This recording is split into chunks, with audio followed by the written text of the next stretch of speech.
এই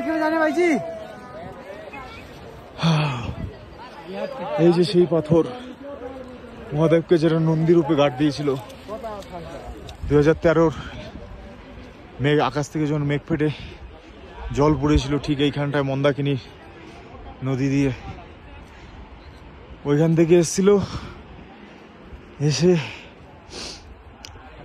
ঠিক এইখানটা এসে দাঁড়িয়েছে। এটা একটা ভাববার বিষয়, কারণ জলেরও জোর ছিল, এটারও স্পিড ছিল, জোরে এসছে, কিন্তু এইখানে এসে দাঁড়ালো কেন? আমার কথা হচ্ছে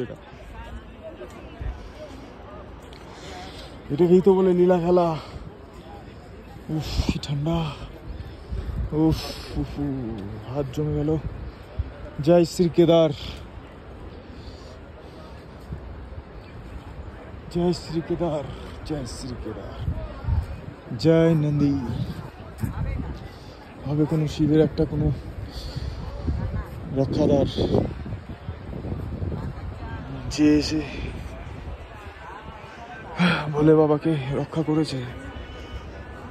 উফ উফ উফ, যেমনি ঠান্ডা তেমনি অক্সিজেন একটু আছে। জয় নন্দী জি।